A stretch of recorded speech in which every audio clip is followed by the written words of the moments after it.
औज़ु बिल्लाहि मिनश शैतानिर रजीम बिस्मिल्लाहिर रहमानिर रहीम वसल्लल्लाहु अलैहि या वली असर अदरिकना वला तहलिकना। नाज़रीन सलामुन अलैकुम। હું જનાબે ઝહરા સલામુલ્લાહ અલૈહા અને જનાબે નરજીસ ખાતુન અને તમામ નાઝરીનને શાબાન મહિનાની તમામ વિલાદતોની મુબારકબાદ પેશ કરું છું। આજે આપણી સાથે ઇમામે ઝમાના અલૈહિસ્સલામના વિશે રિવાયતોની રોશનીમાં ચર્ચા કરવા માટે હાજર છે અલી અબ્બાસભાઈ। સલામુન અલૈકુમ। વાલૈકુમ સલામ વરહમતુલ્લાહિ વબરકાતુહ। હું પણ તમને અને નાઝરીનને અને ખાસ કરીને જનાબે નરજીસ ખાતુન સલામુલ્લાહ અલૈહાને ઇમામની વિલાદતની મુબારકબાદ પેશ કરું છું। હું કાલે અમુક લોકો સાથે બેઠો હતો, તેમણે મને થોડાક સવાલો કર્યા, તેમના જવાબો મારી પાસે ન હતા। હું ઈચ્છું છું કે તમે મને રિવાયતોની રોશનીમાં તેના જવાબ આપો। તે લોકોએ એમ કહ્યું કે અગર કુરાનમાં બધી વસ્તુ મોજૂદ છે તો ઇમામે ઝમાના અલૈહિસ્સલામનો જિક્ર, તેના નામ અને તેમના લકબો કેમ મોજૂદ નથી? મેદીભાઈ, તેમની અડધી વાત સાચી છે અને અડધી વાત ખોટી છે। એમની વાત સાચી કે દરેક વસ્તુનો જિક્ર કુરાન મજીદમાં મોજૂદ છે, પણ તેમની એ વાત ખોટી છે કે ઇમામે ઝમાના ઇસ્લામનો જિક્ર એમને કુરાન મજીદમાં મોજૂદ નથી। હાલાકે કુરાન મજીદમાં ઇમામે ઝમાના અલૈહિસ્સલામનો ન કે ફક્ત ઇમામે ઝમાના ઇસ્લામનો તમામ અહેલે બેત અલૈહિસ્સલામનો જિક્ર મોજૂદ છે અને આ વિષય પર ઘણી બધી કિતાબો લખવામાં આવી છે, જેમ કે સૈયદ હાશિમ બહેરાની અલ રહેમાની કિતાબ અલ મુહજ્જા ફીમા નઝલ ફિલ કાયમિલ હુજ્જા, જેમાં તેમણે 120 આયતો કુરાન મજીદમાંથી લઈ આવ્યા છે જે ઇમામ મહદી અલૈહિસ્સલામનું વર્ણન કરતી હોય।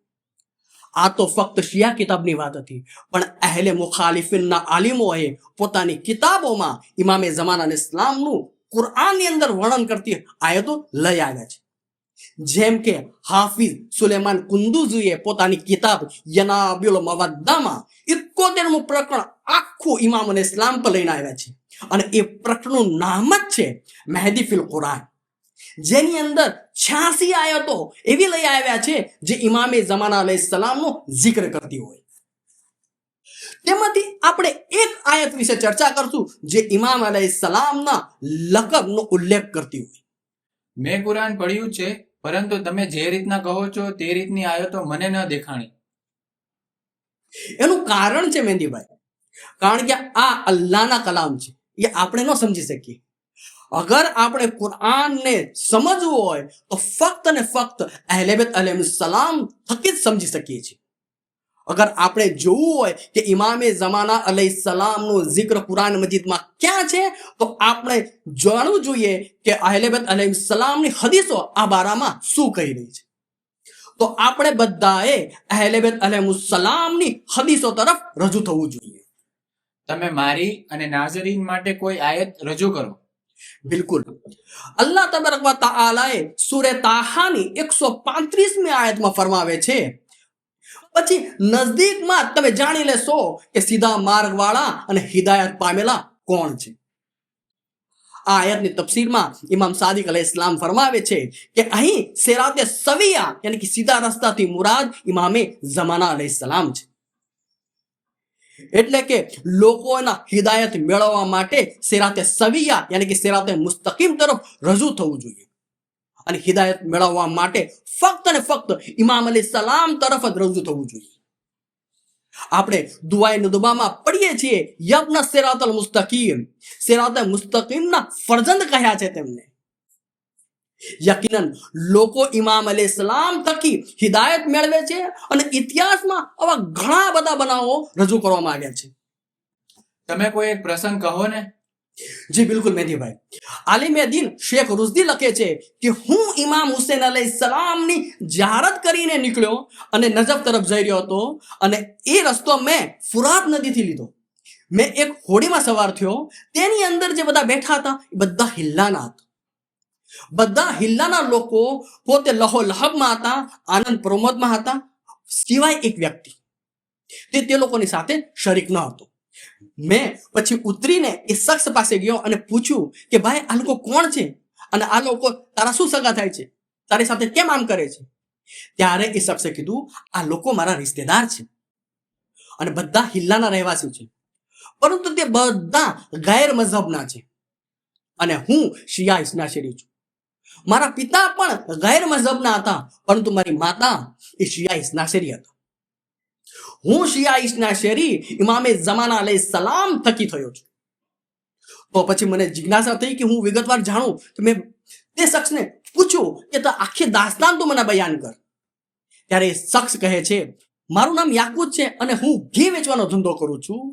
એક વખત મારે માલ ન ખરીદવા માટે હું હિલ્લાથી બહાર ગયો, પરંતુ પાછા ફરતી વખતે હું અને મારા સાથીદારો એક જગ્યાએ પડાવ નાખ્યો અને હું સૂઈ ગયો. જ્યારે હું બેદાર થયો, જાગ્યો તો જોયું તો મારા સાથીદારોમાંથી કોઈ હતો નહીં. હું એકલો હતો. હું મારા સાથીદારોને ગોતવા માટે અહીંયા ત્યાં ગયો, પણ મને કોઈ મળ્યું નહીં.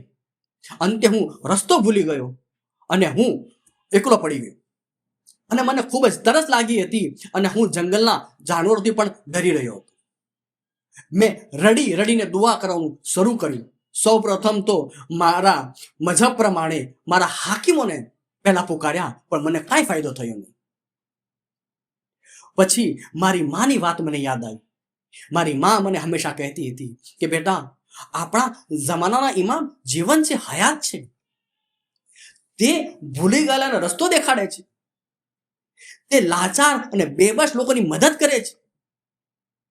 ત્યારે મેં અલ્લાહ તબારક વ તઆલાથી વાયદો કર્યો, અગર મને આ મુસીબતમાંથી, અગર મને આ બલામાંથી, અગર ઇમામે ઝમાના અલૈહિસ્સલામ મને બચાવશે, નજાત આપશે, તો હું મારી માનું જે મઝહબ હશે હું સ્વીકાર કરી લઈશ. પછી મેં દુઆ કરવાનું શરૂઆત કરી તો મેં જોયું કે એક શખ્સ મારી તરફ આવી રહ્યા છે. તેમણે લીલા કલરનો અમામો બાંધ્યો છે. તેઓ મને રસ્તો બતાડ્યો. તેઓએ મને રસ્તાની હિદાયત કરી અને હુકમ કર્યો કે તું તારી માતાનો મઝહબ સ્વીકાર કરી લે. અલ્હમ્દુલિલ્લાહ. ખરેખર આપણે અલ્લાહનો શુક્ર કરવો જોઈએ કે આપણને અલ્લાહે એવા ઇમામ અલૈહિસ્સલામ આપ્યા કે જે ક્યારેય આપણાથી ગાફિલ નથી થતા અને હર હંમેશ આપણી મદદ કરે છે. તો આવો આપણે આ ચર્ચાનું તારણ કાઢીએ. કુરાનમાં દરેક વસ્તુનો જિક્ર મોજૂદ છે. કુરાનમાં ઇમામે ઝમાના અલૈહિસ્સલામનો જિક્ર પણ મોજૂદ છે. હદીસોમાં સિરાતે સવિયા ઇમામે ઝમાના અલૈહિસ્સલામ છે. ઇમામે ઝમાના અલૈહિસ્સલામ હર હંમેશ આપણી મદદ કરે છે. આપણે આપણી દરેક મુશ્કેલીઓમાં ઇમામે ઝમાના અલૈહિસ્સલામ તરફ મુતવજ્જહ થવું જોઈએ. અને અંતમાં આપણે અલ્લાહ તબારક વ તઆલા પાસે દુઆ કરીએ કે આપણને અલીલ ઇસ્લામની વિલાયત ઉપર સાબિત કદમ રાખે, ઇમામે ઝમાના અલૈહિસ્સલામના ઝુહુરમાં જલ્દી કરે અને તેમના નાસિરો મદદગારમાં આપણો શુમાર કરે. અલ્લાહુમ્મા સલ્લી અલા મુહમ્મદિન વ આલી મુહમ્મદ વાજિલ ફરજ.